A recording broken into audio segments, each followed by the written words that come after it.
Hey, good morning. It's David. Welcome to part 7.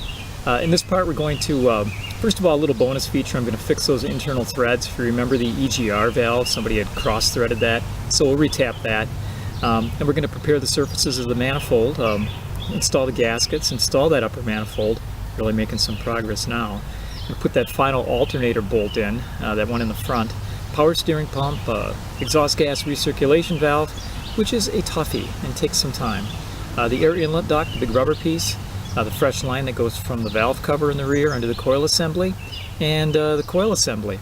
So have a look at part 7 and we're getting closer. So this is as far as the screw for the EGR valve. The bolt will go in. It's cross-threaded. So we're going to take this out. Here we have an M8 by 1.25 tap. So we'll get this started by hand.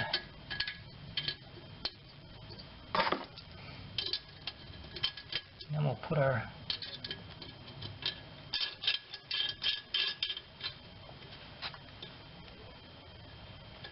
handle on this.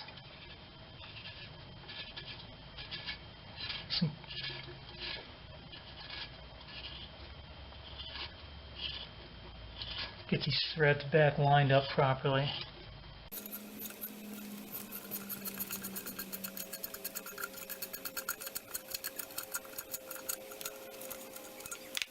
Oh, look at all the metal that came out of there, all the shavings. Okay, we're coming all the way through and out the other side, so one more problem fixed. Okay, so we're getting ready to put the upper manifold back on, just doing the final cleanup. I just vacuumed these ports back out, going over it with a little lacquer thinner on a cloth. We're going to do the same. The mating surfaces on the manifold, the intake plenum, whatever you want to call it, plenum. And we're going to go over it and just make sure everything's nice and clean. We don't want any materials on there. Do not set this back down again on any surface. They could pick up a particle. Okay, and let's put our new gaskets in place. These are little alignment pins.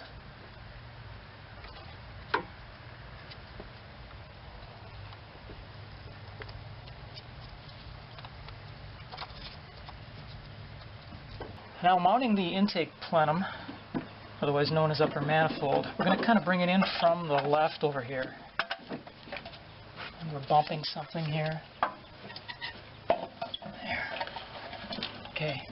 Now, before we can get this in, there's these two water lines, if you remember, coolant lines, that have to fit over the small hoses that are right below the throttle body. And there's one in the back here as well. So there, we're slipping those on before we let the plenum seat down into place. Okay, so with that little detail taken care of, there, the plenum's down in place. Okay, so get your clamp in position. And release.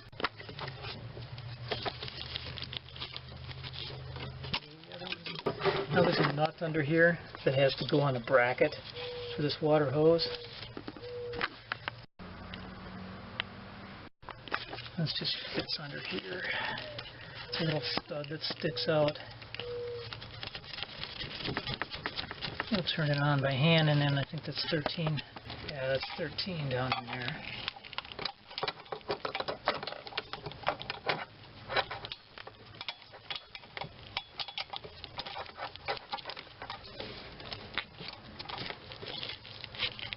There it is. Now here on the right front corner, don't forget to put this spark plug routing bracket. Just going to thread these in to start with, just finger tight, and then we'll make contact with them. Up here in front, remember this rail. Hard-working bolts are doing a couple of jobs here. Holding a wiring harness.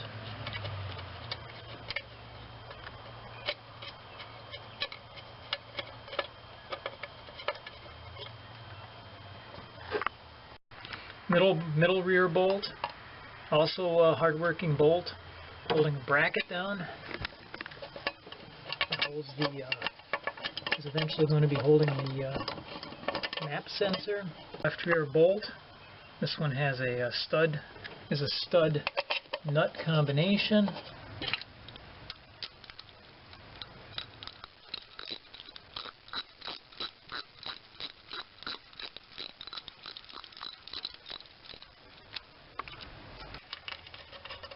Once we get them in contact, all down in contact with the manifold, then we'll go crisscross.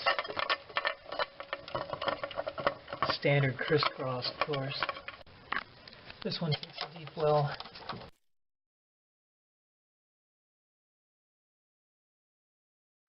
Now that we have all these turned down in contact, we're just going to work back and forth, crisscross.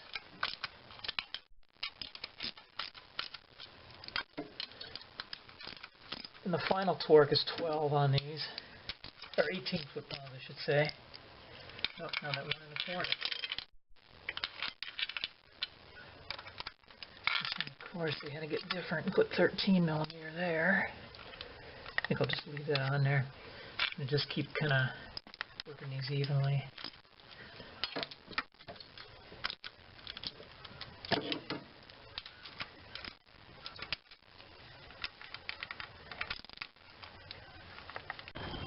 Alright, let's put the finishing touches on here with our torque wrench for 18, set for 18.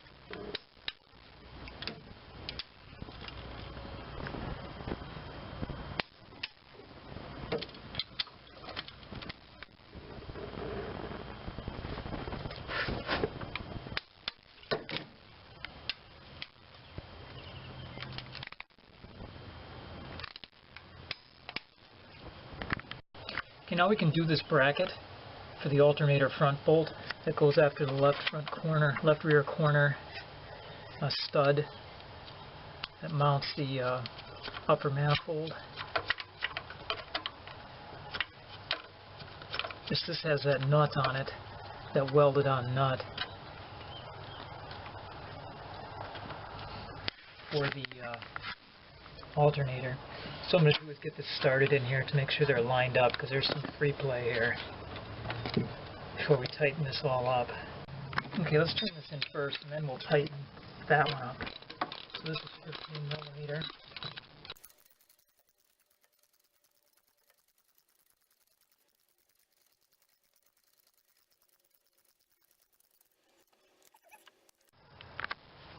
Okay, now we can tighten down this 13 millimeter bolt. Okay, we've got 3 13 millimeter power steering bolts that need to be mounted again. So find the mounting hole.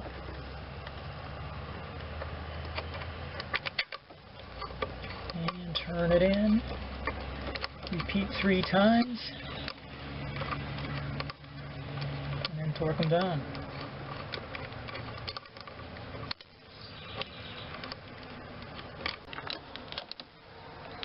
Okay, I got one in. I'm going to repeat that on the other 2. Okay, there's a position of the second bolt. Let's have a deep well 3/8 in here. I'm turning it in finger tight with that first. Getting them all finger tight first. Okay, we've got our torque wrench.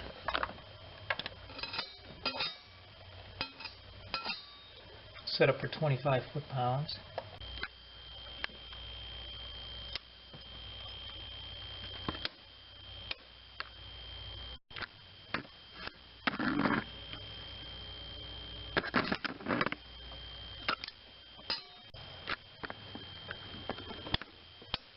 And there's 3, 25 foot-pounds.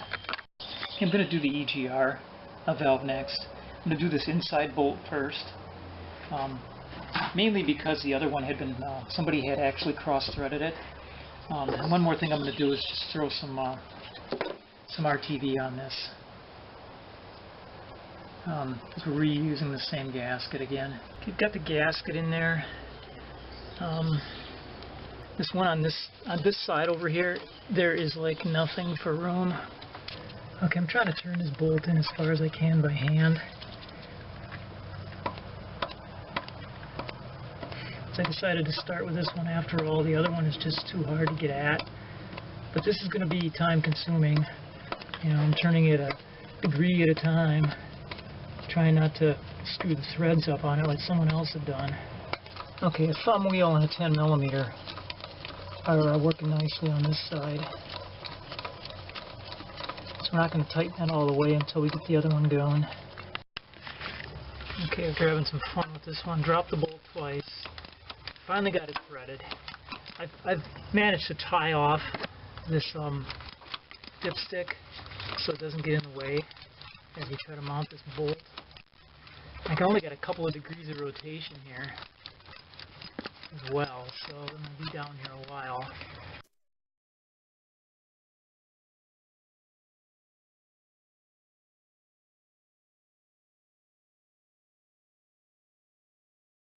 Snugged up. I'm going to snug the other one and then give them a good oomph. Hey, look, it's tandem wrenches. You know, one on one side and one on the other. If I had a third hand right now, I'd turn them all both at the same time, but I don't have my helper. There. Now let's get to put this transmission dipstick back on the end of that stud.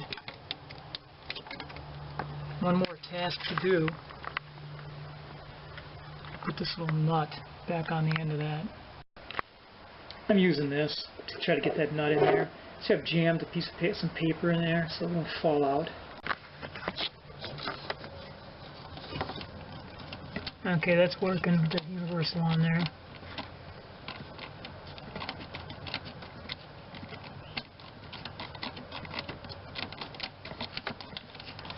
$10mm, turn it in the rest of the way, and then put a wrench on it at the end. Fit this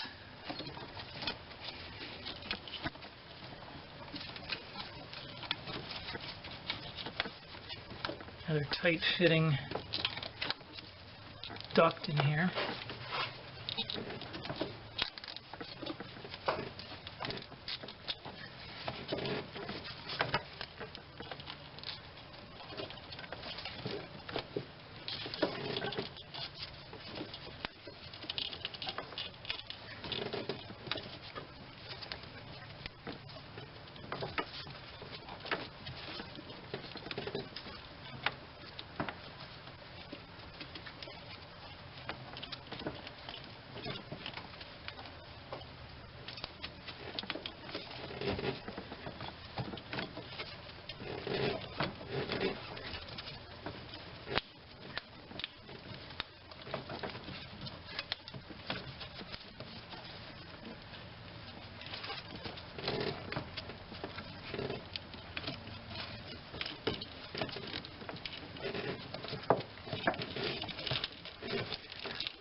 Okay, so we're just going to tighten up these hose clamps.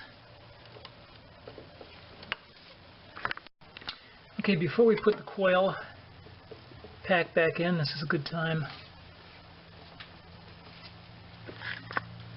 See down in here, end of this goes into the valve cover. Get the coil assembly down in there.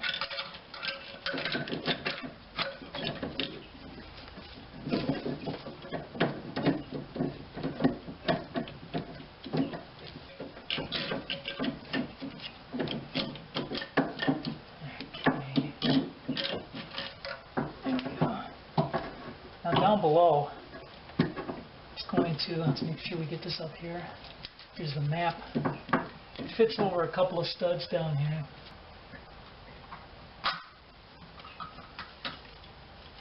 Now on the right side, there's this bracket that has a router for the plug wires. The other side is just a plain old bolt.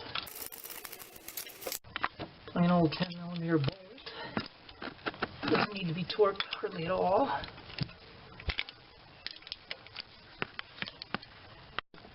Maybe reach for my swiveler on this one. And good. Don't forget to plug in this wiring harness. You can see this here in the back. That was when we actually unplugged from down below. Okay, got a little thumb wheel on a, if you can see this at all. It's just a thumb wheel on a 13mm deep well, so I can turn this awkward bolt nut in without having to get the wrench in there, and I can just reach it over on the other side as well. So now we'll just tighten those down with a wrench. Okay, we're done with that. Now here's that sensor wire. Let's see if we can move that up top. This is from the oxygen sensor, upstream oxygen sensor. That completes part 7. In part 8 we're going to be installing more parts, a map sensor, evap purge solenoid, some hoses, spark plugs, front wiring harness, throttle and cruise cables. I'm going to get some oil and coolant in this thing and test it out. So stay tuned for part 8. Thanks again for watching.